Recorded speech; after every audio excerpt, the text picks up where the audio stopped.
சுதந்திரத்தின் போது 4 கோடி ஏக்கருக்கு மேற்பட்ட இனாம் நிலங்கள் இருந்தன. இந்திய அரசியலமைப்பு சட்ட பிரிவு 39 வழிகாட்டுதலின் அடிப்படையில் அனைத்து மாநிலங்களிலும் இனாம் ஒழிப்பு சட்டங்கள் கொண்டு வரப்பட்டு உழுது கொண்டிருந்த விவசாயிகளுக்கும் குடியிருந்து கொண்டிருந்த மக்களுக்கும் நில உரிமை உறுதி செய்யப்பட்டு வழங்கப்பட்டன. எல்லோருக்கும் எல்லாம் என்கின்ற சமூக நீதி கொள்கைக்கும் இந்திய அரசியலுக்கும் மற்ற மாநில நடைமுறைக்கும் நேர் எதிராக தமிழ்நாட்டில் மட்டும் இந்து சமய அறநிலைத்துறை வக்ஃபு வாரியம் 200 ஆண்டுகளுக்கு மேலாக அனுபவமும் பத்திரமும் பட்டாவும் உள்ள உழவர்கள் வீடு மனை உரிமையாளர்கள் சட்டப்படி உரிமை பெற்று 13 லட்சம் ஏக்கர் இனாம் வகைப்பாட்டு நிலங்களை இந்து சமய அறநிலைத்துறை வக்ஃபு வாரியம் தங்கள் நிலம் என்று உரிமை கோரி நிலங்களை பத்திரத்துறையில் பூஜ்ஜிய மதிப்பு செய்வதும் பத்திரப்பதிவுக்கு தடை ஏற்படுத்துவதும் வருவாய்த்துறையில் பட்டாக்களை ரத்து செய்வதும் பத்திரங்களும் பட்டாவும் உள்ள நிலங்களை சட்டவிரோதமாக ஏலம் விடுவதும் மக்கள் குடியிருந்து வரும் வீடுகளை இடிப்பதும் என கோவில் நிலம் என்று சொல்லி அபகரிப்பதை தவிர்த்து இனாம் ஜமீன் எஸ்டேட் ஒழிப்பு நில சீர்திருத்தங்களை மறு அமல்படுத்தி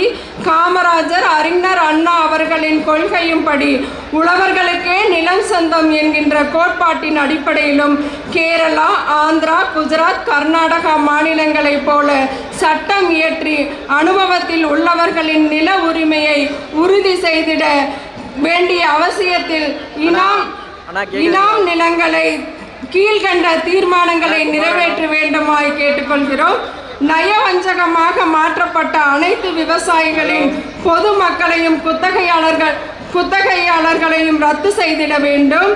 இனாம் ஜமீன் எஸ்டேட் ஒழிப்பின் போது பட்டா பெற்று அனுபவத்தில் உள்ள மக்களின் நில உரிமையை பத்திரப்பதிவுக்கு தடை ஏற்படுத்துவதன் மூலம் பூஜ்ஜிய மதிப்பு செய்வதன் மூலம் பறிக்கும் முயற்சியை கைவிட்டு உடனடியாக சட்ட பாதுகாப்பு வழங்க வேண்டும். மக்களின் அறியாமையினாலும் அரசின் தவறுகளினாலும் இனாம் ஜமீன் எஸ்டேட் ஒழிப்பு நடந்த போது பட்டா பெற உரிமை இருந்தும் தவறிய மக்களுக்கு நில உரிமை உறுதி செய்து பட்டா பெறுவதற்கான சட்ட வழிமுறையை ஆந்திரா, கர்நாடகா, குஜராத் மாநிலங்களைப் போல உருவாக்க வேண்டும்.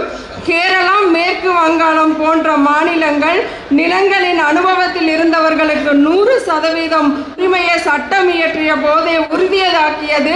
எந்த வில்லங்கமும் ஏற்படாமல் மக்கள் அமைதியாக அனுபவித்து வருகிறார்கள். இனாம் இயக்கத்தின் சார்பில் தொடர்ச்சியாக அரசுக்கு கோரிக்கை வைத்த அடிப்படையில் 15/5/2025 அன்று நில நிர்வாக ஆணையர் சிறி இனாம் தொடர்பாக ஒரு தெளிவான அறிக்கையை அரசுக்கு அனுப்பி உரிமை இருந்தும் பட்டா பெறாமல் விடுபட்டவர்களுக்கு நில உரிமை அளிக்க அரசு கொள்கை முடிவு எடுக்கலாம் என்று அறிவுறுத்தினர்.